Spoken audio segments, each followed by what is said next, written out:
सिद्धि माँ स्थिरता जनता दया। लोक संग्रह हमें वापी शम पश्य न करतु महर्षि। अब देखो इसमें बोला गया है कि जैसे राजा लोग होते हैं, भगवान के सबसे ज्यादा पुजारी, पहले के समय में सबसे ज्यादा पूजा कौन करता था? राजा लोग। भगवान को खुश करते थे, अपने पूजा से किसको खुश करते थे? भगवान को। चाहते तो वो सब कुछ छोड़ के वन में चले जाते और वहाँ पर तपस्या करते और भगवान जी को और अच्छे से प्राप्त करते। लेकिन वो क्या किए? गृहस्थ जीवन में रहते हुए अपनी प्रजा को सिखाए कि भगवान जी की पूजा कैसे करनी चाहिए, भगवान को कैसे प्राप्त करना चाहिए।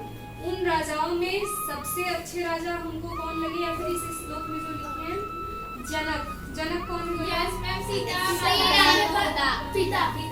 ठीक है, वो खूब सिद्ध पुरुष है, मतलब भगवान जी को अच्छे से, जैसे होता है ना, सिद्ध करना, अपने आत्म साक्षात करना कि भगवान क्या है, सब कुछ किए। लेकिन फिर भी वो जंगल नहीं गए, अपना राजा का जो धर्म है उसको धारण किए और अपनी प्रजा को सिखाए कि कैसे आपको भगवान को प्राप्त करना चाहिए।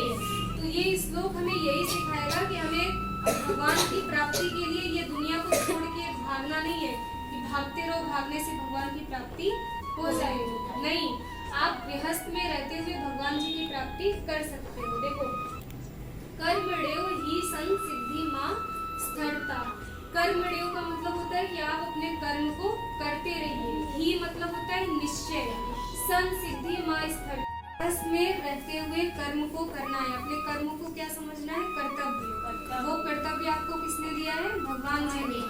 जैसे आप लोग यहाँ आए हो ट्यूशन पढ़ने के लिए, छोड़ दीजिए उसको, जैसे आप लोग ट्यूशन पढ़ने आए हो, आपको इतना पता है कि ये मेरा घर नहीं है। आप ट्यूशन पढ़ने आए हो ना, आपको पता है कि ये मेरा घर नहीं है, बस यहाँ मुझे कुछ देर रहना है और अपना अच्छे से पढ़ाई करके घर चले जाना है।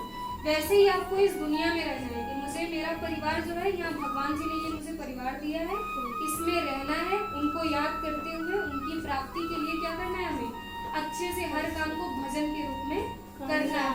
ये मेरा दुनिया नहीं है, लेकिन मुझे इसी दुनिया में रहना है। ठीक है, अभी समझ में आया? कैसे समझ में आया कि आप, तुम यहाँ आए, ये तुम्हारा है, जानते हो कि ये मेरा नहीं है। वैसे ही अपने सब कुछ, अपने इलाके में जितने भी देख रहे हो, सबको क्या मानना है कि ये मेरा नहीं है, लेकिन मुझे यहाँ रहना है क्योंकि मेरे भगवान ने ये मुझे दिया है।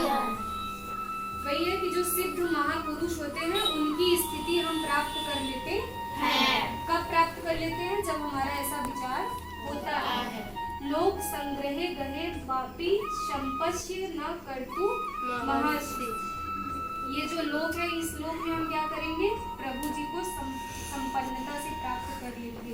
ठीक है, दूसरा देखो, तस्माद समता सततम कार्य कर्म समाचार। तस्माद का मतलब होता है इसलिए, आसक्ता का मतलब होता है कि आसक्त होकर, मतलब कर्म करो उसका फल बिना मांगे।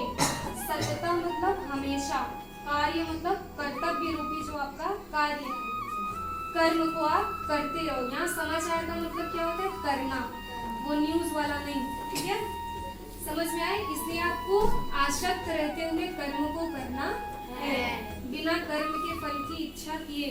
ठीक, आसक्तो हाँ चरण कर्म परमानोति पुरुष।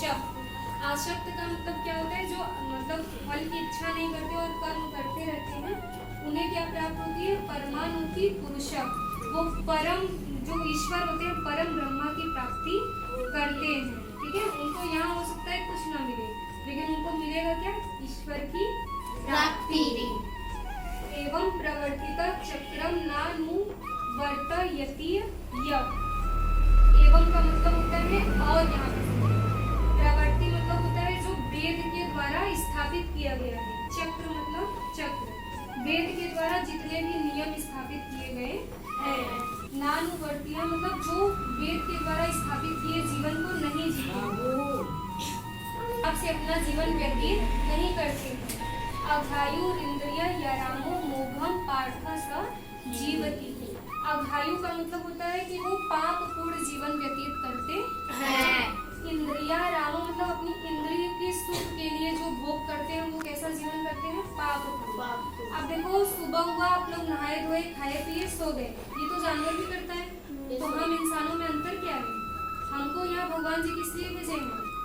अपने कर्म को करते हुए मेरा भजन करो, मुझे प्राप्त करो, इसलिए हमको भगवान जी यहाँ पर भेजे हैं। नहीं तो हम लोग जो डेली रूटीन करते हैं वो तो जानवर भी करते हैं, लेकिन जानवर एक काम नहीं कर सकते, क्या? भगवान जी का भजन। वो कौन कर सकता है?